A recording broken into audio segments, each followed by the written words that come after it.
যদি সিএস নকশা ধরে কাজ করা হয় তাহলে ঢাকা শহরে কিছুই থাকে না।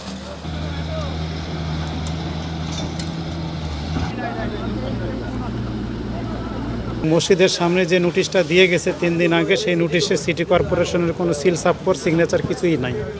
সিটি কর্পোরেশনের লোকরা স্বয়ং জানে না যে খালটা কত ফিট। আমি যদি খালটা কত ফিট উদ্ধার করতে যাই তাহলে তো আমার খালের দুই পাশে আমাকে মাপতে হবে। ওই পাশে কোনো কিছু নাই, সব কিছু এই পাশে। এক পাশ ধরে তো খাল তো আর মার্কিং করা যায় না যে কত ফিট খাল। কাগজে আছে যা ফিট সেটা তো বের করতে গেলে দুই পাশে আমাকে ধরতে হবে। যদি দুই পাশই ভাঙছে, দুই পাশে ধরতে হবে। তারা শুধু এক পাশে এসেই চাপে, ওই পাশে যায় না। কারণ ওটা হচ্ছে দক্ষিণ সিটি কর্পোরেশন, এটা উত্তর সিটি কর্পোরেশন, মানে তাদের মধ্যে লিয়াজও নাই। এবং মসজিদের সামনে যে নোটিশটা দিয়ে গেছে 3 দিন আগে, সেই নোটিশে সিটি কর্পোরেশনের কোনো সিল সাপ্পর সিগনেচার কিছুই নাই। এটা আমি মসজিদের জানালার গ্লাসে দেখছি নোটিশটা, দেখে আমি আবার মোবাইলে ছবি উঠে এনেছিলাম। কিন্তু আমার বাসায় যে এই পর্যন্ত পড়ছে কোনো দাগটা কিচ্ছু দেয় নাই বা আমাদেরকে কোনো অ্যালার্মিংও দেয় নাই। পাবলিক দেখা গেছে যে খোলা জায়গা পাইয়া দেখা গেছে যেভাবেই হোক মানে মানুষ একটু একটু করে বিল্ডিং করে আগায় চলে আসে, কিন্তু এটা পাবলিকের অপরাধ। কিন্তু সরকারি যারা আছে তারা তো দেখা গেছে যে এখানে সীমানা ডিমার্কেশন করে দেওয়া যাওয়া উচিত। কারণ সীমানা ডিমার্কেশন না করলে মানুষ বুঝতে পারে না যে আমি কতটুকু আগাইলাম কতটুকু পিছাইলাম, এটা মানুষ বুঝতে পারে না। সিএসএ যদি মসজিদ পড়ে মসজিদ ভাঙবে। এখন আমাদের সিএসএ মসজিদ আছে আপনার খাল ওদিকে, আপনার সিটি জরিপ করছে ওখানে। তো এখন যদি সিটি জরিপের কাগজ দেওয়া মসজিদ ভাঙে তাহলে তো কিছু করার নাই। আর যদি সিএস ম্যাপ ধরে তাহলে তো ভাঙতে পারতেছে না, তো এটা অযৌক্তিক কথা।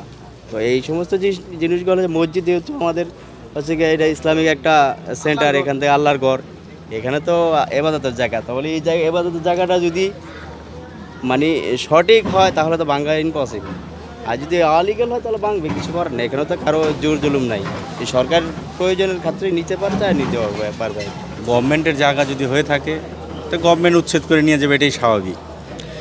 তো এখন এইখানে যারা জায়গার মালিক আছেন, যাদের বাড়িঘর ভাঙা পড়তেছে, তারা হয়তো বা এটা নিয়ে বলছে যে এই জায়গাটা তাদের এই প্রপার্টি তারা এখান থেকে ক্রয় করছে। তো এখন তাদের ভাষ্য অনুযায়ী তাদের এটা লিগেল। আবার গভর্নমেন্ট বলতেছে গভর্নমেন্টের জায়গা এটা, কেন গভর্নমেন্ট বলতেছে গভর্নমেন্টের জায়গা, এই জন্য গভর্নমেন্ট তাদের জায়গা তারা ক্রয় করে নিয়ে যাচ্ছে। এখানে এখন যদি গভর্নমেন্টের জায়গা হয়ে থাকে গভর্নমেন্ট নিয়ে যাচ্ছে, এটা গভর্নমেন্টের তাহলে রাইট আছে। যদি গভর্নমেন্টের জায়গা না হয়ে থাকে, যারা এখানে বাড়িঘর করছে তাদের দিকটাও দেখতে হবে। কারণ একটা মানুষ যখন বাড়িঘর করে তখন তো আর তার উচিত, যদি গভর্নমেন্টের জায়গায় তখন তাদের বাধা দেওয়া উচিত ছিল যে এটা গভর্নমেন্টের জায়গা, এখানে আপনারা বাড়িঘর করেন না। এখন বাড়িঘর করে ফেলছে, এখন গভর্নমেন্টের জায়গা যদি গভর্নমেন্ট নিয়ে যায়, এখন গভর্নমেন্টের রুলস অনুযায়ী যা হয় তাই হবে। আমাদের তো এখানে আর কী করার আছে?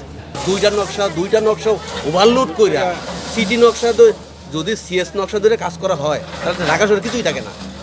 তো এই যে ওই যে সাদেক খান রোডটা, ওটা তো পুরো সিএস নকশা, পুরো খাল, তাহলে তো রায়বাজার কিছুই থাকে না। তো সিএস নকশা ধরে কাজ করলে তাই এইটুকু তো খাল উচ্ছেদ করুক, এটা আমরা সবাই চাই, সরকার জমি এটা সবাই চাই। কিন্তু এরপর আমার কথা হচ্ছে এর পরে যে দুইটা নকশা হয়েছে, আরএস নকশা হয়েছে, সিটি নকশা হয়েছে, তাহলে এই দুইটা নকশার তো কোনো ভ্যালু নাই।